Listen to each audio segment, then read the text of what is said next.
मुल्क के वस्ती और बालाई इलाकों में मानसून की एंट्री। वफाकी दारुल-हुकूमत समेत पंजाब और खैबर पख्तूनख्वा में मुख्तलिफ मकामात पर बारिश से गर्मी का जोर टूट गया। इस्लामाबाद, रावलपिंडी और लाहौर में बारिश से जल थल एक, शेखुपुरा, जहलम, मलकवाल, चिन्योट, हरिपुर, लुअर्दीर और टांग में भी बादल खुलकर बरसे। मीरपुर, आजाद कश्मीर और आसपास के इलाकों में भी मूसलाधार बारिश। कराची के मुख्तलिफ इलाकों में भी रात गए बूंदाबांदी।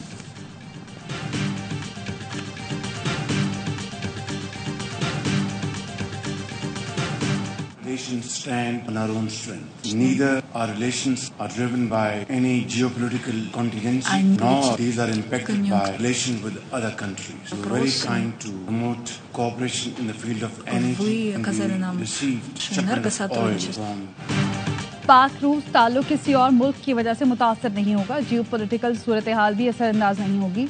वजीर आजम शहबाज शरीफ की आस्ताना में रूसी सदर व्लादिमीर पुतिन से मुलाकात। कहा, रूस के साथ तिजारत को $1 अरब तक ले जाना चाहते हैं। उम्मीद है फिर बार्टर ट्रेड शुरू करेंगे। रूस के साथ तिजारत मौसी चैलेंजेस से निपटने में मददगार साबित होगी। वजीर आजम ने रूसी सदर को पाकिस्तान के दौरे की दावत भी दी। व्लादिमीर पुतिन ने कहा, पाकिस्तान और रूस के दरमियान बेहतरीन ताल्लुकात हैं। तिजारती रवाबित की बदौलत दो तरफा ताल्लुकात में मजीद बेहतरी आई। पाकिस्तान रूस बैनुल हुकूमती ताउन का अगला इजलास जल्द मॉस्को में बुलाने पर इत्तफाक।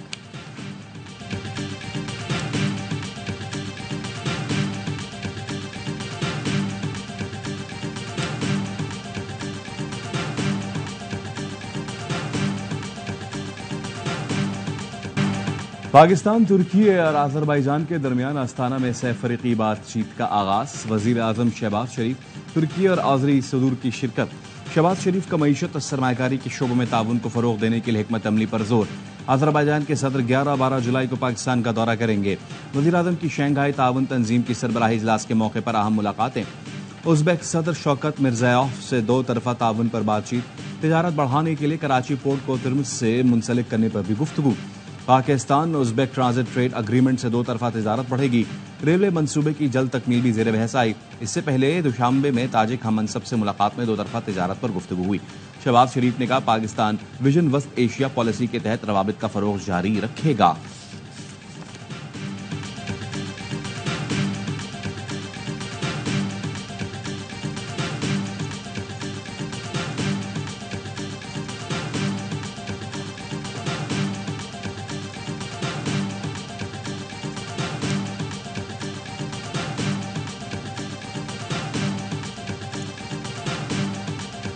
असद कैसर और अली अमीन गंडापुर ने मुझसे राब्ता किया। साबिक वफाकी वजीर फवाद चौधरी का सहाफियों से गुफ्तगू में दावा। कहा, बानी पीटीआई की रिहाई के लिए सियासी हल निकालना होगा। जेल में बानी पीटीआई को बेहतरीन मशवरा और मालूमात चाहिए। मौजूदा क़यादत उन्हें मशवरा दे सकती है, न दुरुस्त मालूमात पहुंचा रहे हैं। हमें फजल रहमान से राब्ता करके अलायंस कायम करना चाहिए। मौलाना, जमात इस्लामी और अचकजई के साथ अलायंस नहीं बनता जब तक हुकूमत के कान पर जूं नहीं रेंगेगी। हामिद खान और रऊफ हसन गैर सियासी लोग हैं। एक इंटरव्यू में कहा, एस्टैब्लिशमेंट से बात करना डील ढूंढने के मुतरादिफ होगा। हैरानी होती है, पीटीआई को एस्टैब्लिशमेंट से बातचीत के मशवरे कौन दे रहा है। बानी पीटीआई अगर ऐसा करेंगे तो उनमें और शहबाज शरीफ में क्या फर्क रह जाएगा। कमर बाजवा से कोई सीधी लड़ाई नहीं थी, हम उनकी आपस की लड़ाई में फंस गए। एक गलती हमसे भी हो गई, राब्ते खत्म नहीं करने चाहिए थे। ऐसा करके हमने अपने पांव पर खुद कुल्हाड़ी मारी।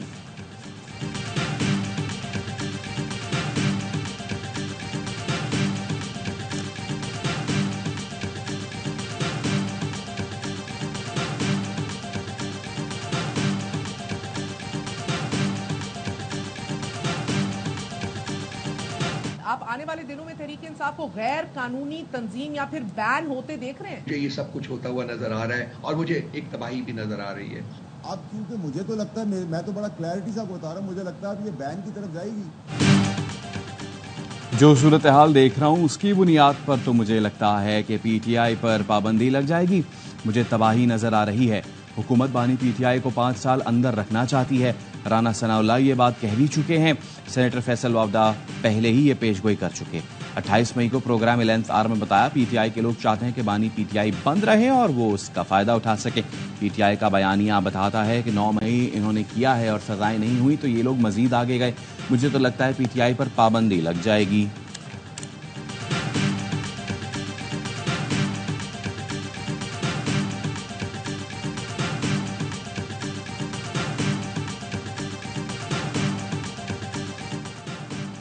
तहरीक अदम एतमाद एक अरेंजमेंट के तहत पेश की गई। हम ट्रैप हो गए। तहरीक अदम एतमाद बानी PTI को मकबूल बनाने की साजिश थी। नून लीगी रहनुमा जावेद लतीफ की प्रोग्राम 11 आवर में गुफ्तगू। कहा बानी ने साइफर लहरा कर अवाम को बेवकूफ़ बनाया। कौम जज्बाती होकर निकली, जो निकले वो नौजवान आज तक गुमराह हैं।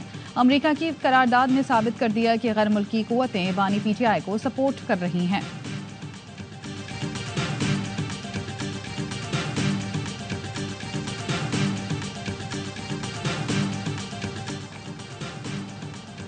हरिपुर में चकाई के करीब मुसाफिर वैन खाई में जा गिरी। 4 अफराद जाँ बहक, बच्चों और खातून समेत 8 अफराद जख्मी।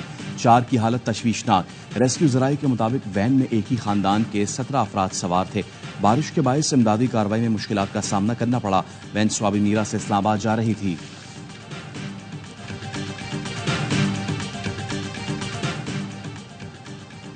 बाजोड़ में साबिक सेनेटर हिदायतुल्लाह समेत 5 अफराद बम हमले में जाँ बहक। साबिक सेनेटर की गाड़ी पर डम्मा डोला में रिमोट कंट्रोल बम हमला किया गया।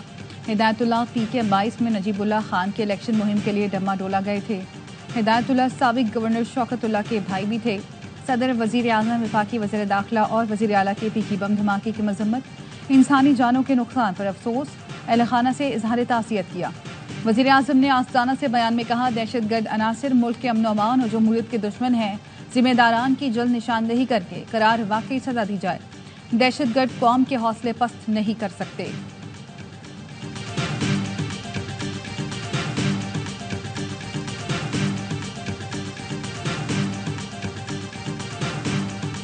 सिक्योरिटी फोर्सेस का बाजोड़ में इंटेलिजेंस बेस्ड ऑपरेशन। मतलूब दहशतगर्द कमांडर इरफानुल्लाह उर्फ अदनान मारा गया। ISPR के मुताबिक हलाक दहशतगर्द हमलों और बत्ताखोरी में मुलव्विस था।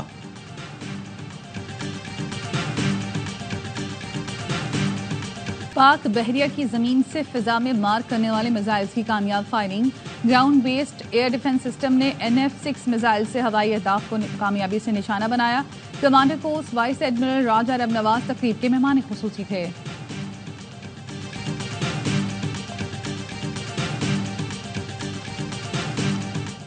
वफाकी हुकूमत ने पाकिस्तान स्टील मिल्स बंद करने का फैसला कर लिया। सेक्रेटरी सनत और पैदावार का कहना है, सिंध हुकूमत पाकिस्तान स्टील की जगह पर अपनी स्टील मिल्स लगाएगी। वजारत सनत और पैदावार ने स्टील मिल्स की 700 एकड़ जमीन सिंध हुकूमत को देने की पेशकश की। हुकूमती कमर्शियल बैंक से कर्जे पर सूद की मद में स्टील मिल्स का सालाना खर्च 17 अरब होने का इंकशाफ। सेनेटर ऑन अब्बास पिब्बी की जेर सदारत कायमा कमेटी सनत और पैदावार के इजलास में स्टील मिल्स पर ब्रीफिंग। CFO ने बताया, गुज़िश्ता 10 साल में स्टील मिल्स 103 अरब कर्जों पर सूद की मद में अदा कर चुकी।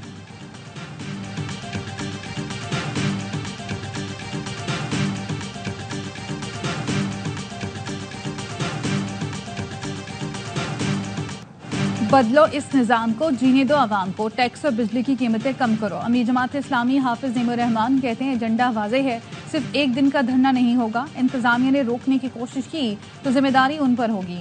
हम नहीं चाहते कि बिफरे आवाम किसी और तरफ जाएं। बजट मंजूर होने के बाद हुक्मरान जमातें नूरा कुश्ती कर रही हैं। हम किसी इंतखाबी इत्तेहाद में नहीं जाएंगे, ना ही किसी इत्तेहाद का हिस्सा बनेंगे।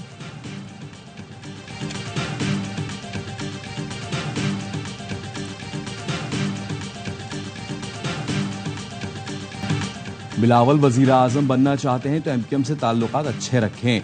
मुस्तफ़ा कमाल कहते हैं, हमारा वजीर आजम का कोई उम्मीदवार नहीं, पीपल्स पार्टी का है। पीपल्स पार्टी क्यों चाहती है कराची और हैदराबाद बिलावल की हिमायत ना करे? कराची और हैदराबाद में हमारे कमजोर होने से PP को फायदा नहीं, नुकसान होगा। हम कमजोर हुए तो वोट पीपल्स पार्टी नहीं किसी और को मिलेंगे। पार्लिमानी निजाम में जो भी जीते उसको इज्जत देनी चाहिए।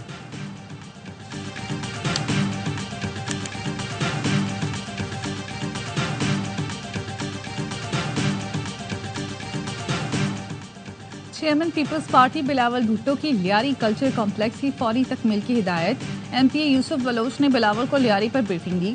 बिलावल से deputy speaker Sindh assembly Anthony Naveed और MPA शाम सुंदर की भी मुलाकातें। मेयर सखर अरसलान शेख भी चेयरमैन PP से मिले। अवामी मसाइल और इक़दामात पर ब्रीफिंग।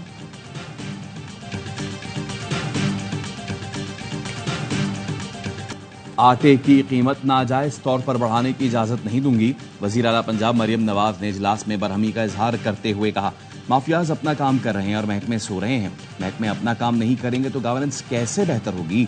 वजीर आला मरियम नवाज की महकमा फूड की रीस्ट्रक्चरिंग और करप्ट अनासिर के खिलाफ कानूनी कार्रवाई का हुक्म। परमिट के साथ आटे की नकलो हमल की इजाजत का उसूली फैसला।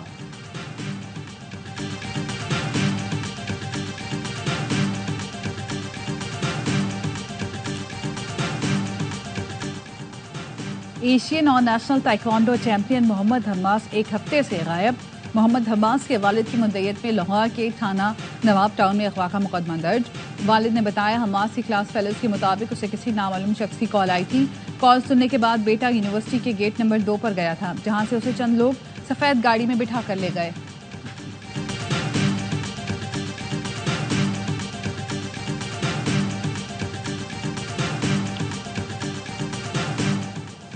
इस्लामाबाद हाईकोर्ट का लापता अफराद केस से मुताल्लिक बड़ा हुक्म। जुर्मानों के खिलाफ वफाकी हुकूमत की अपीलें मुस्तरद। सेक्रेटरी दाखिला, सेक्रेटरी दिफा, पुलिस अफसरान पर 1-1 करोड़ जुर्माना बहाल। 30 दिन में शहरी बाजियाब न होने पर जिम्मेदारों के खिलाफ महकमाना कार्रवाई का फैसला भी बहाल। चीफ जस्टिस ने एडिशनल अटॉर्नी जनरल से इस्तफसार किया, सीधा सीधा बताएं बंदे कहाँ हैं, क्या करें, हम जुर्माना डबल कर दें या वजीर आजम को बुला लें। इस तरह के मुकदमात में अटॉर्नी जनरल खुद क्यों नहीं आते? क्या इससे ज्यादा अहम भी कोई मामला हो सकता है या उन्हें भी किसी ने कैद कर दिया है? आपकी बात पर एतबार नहीं, वजीर आजम या वफाकी काबीना से लिखवा कर लाएं। अदालत ने लापता अफराद कमीशन की कारकर्दगी पर भी सवाल उठा दिया, कहा उनके आदाद शुमार ले जाकर डी चौक पर लगा दें।